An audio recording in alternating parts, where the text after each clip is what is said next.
Salut et bienvenue sur Cours Français. Je vais te donner 5 réflexes pour obtenir 16, 18 ou même 20 aux commentaires du bac de français. Allez, c'est parti. Avant toute chose, il faut bien comprendre que le commentaire de texte, comme la dissertation, n'est pas un exercice de talent. Ce n'est pas une question d'inspiration, ni de feeling, ni de phrases qui viennent toutes seules. C'est un examen technique, avec des règles précises et surtout des attendus très clairs du côté des correcteurs. Parce que ça veut dire que si tu connais les règles du jeu, tu peux marquer des points même sans être à l'aise sur une œuvre.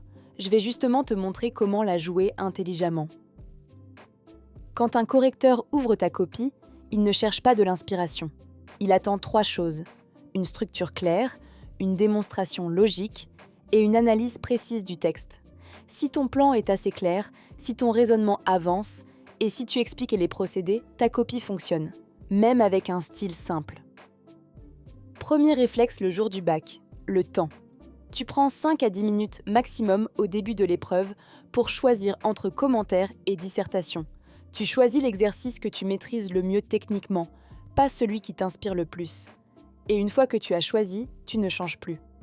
Changer d'avis en cours de route, c'est presque toujours une copie ratée. Sur les 4 heures d'épreuve, vise cette répartition simple. Après le choix du sujet, 1 heure à 1h30 au brouillon. Plusieurs lectures pour comprendre le texte, construire le plan, sécuriser la copie. Environ 2 heures pour la rédaction.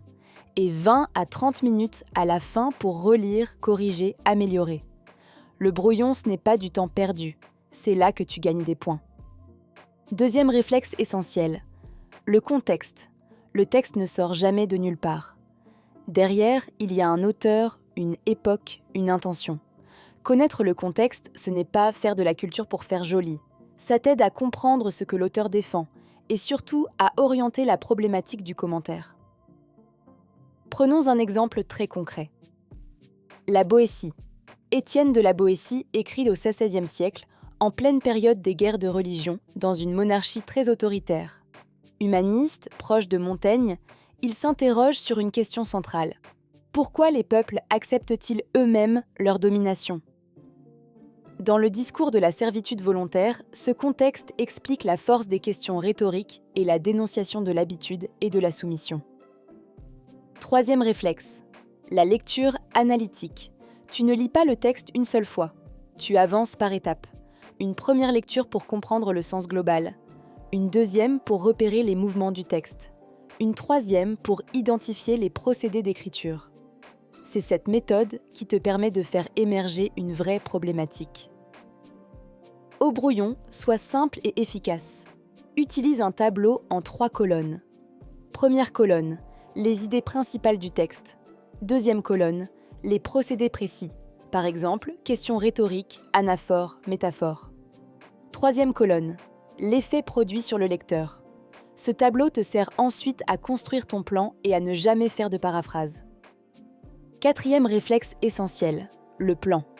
Le plan du commentaire ne sert pas à découper le texte mécaniquement, ni à suivre ligne par ligne ce que dit l'auteur. Il sert à expliquer la démonstration de l'auteur, c'est-à-dire la manière dont sa pensée progresse. Chaque partie de ton plan doit correspondre à une étape logique du raisonnement, ce que l'auteur met en place, ce qu'il remet en question, et ce qu'il veut faire comprendre au lecteur. Si ton plan raconte une progression, le correcteur te suit naturellement. Voilà une méthode très efficace, utilisée par les bonnes copies. D'abord, au brouillon, tu construis un plan détaillé. Pour chaque partie, tu notes l'idée principale, les citations que tu vas utiliser et surtout ce que tu vas expliquer. Ensuite, tu rédiges directement le développement, partie par partie, en suivant ton plan. Tu sais où tu vas.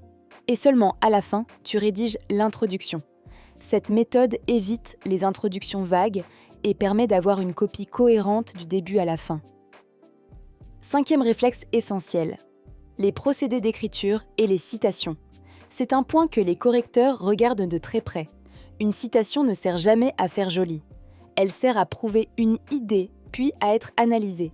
Ce qui fait gagner des points, ce n'est pas de citer beaucoup, mais de citer peu et expliquer précisément. À chaque citation, pose-toi toujours la même question. Quel procédé est utilisé ici et quel effet ça produit sur le lecteur ? Prenons quelques procédés très fréquents au bac. La question rhétorique, chez la Boétie, sert à interpeller le lecteur et à provoquer la réflexion. L'anaphore, la répétition d'un même mot, permet de marteler une idée.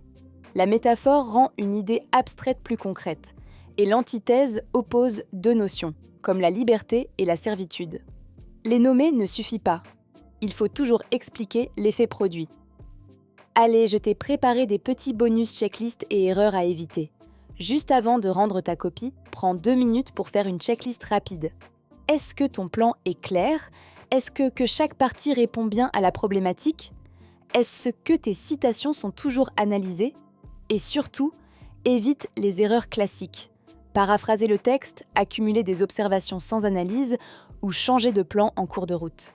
Ces erreurs font perdre des points bêtement. Si tu devais retenir une seule idée de cette vidéo, ce serait celle-ci. Le commentaire de texte n'est pas une question de talent. C'est un exercice codifié, avec des attentes très précises du côté des correcteurs. En appliquant ces réflexes, la gestion du temps, le contexte, la lecture analytique, le plan et l'analyse des procédés, tu fais déjà mieux que la majorité des copies. Le jour du bac, tu n'arrives pas pour improviser, tu arrives avec une méthode. Et une méthode, ça change tout. Enfin, évite quelques erreurs qui agacent vraiment les correcteurs. La première, c'est la paraphrase. Reformuler le texte sans l'analyser. Si tu dis ce que l'auteur écrit sans expliquer comment il l'écrit, le correcteur décroche. Deuxième erreur fréquente.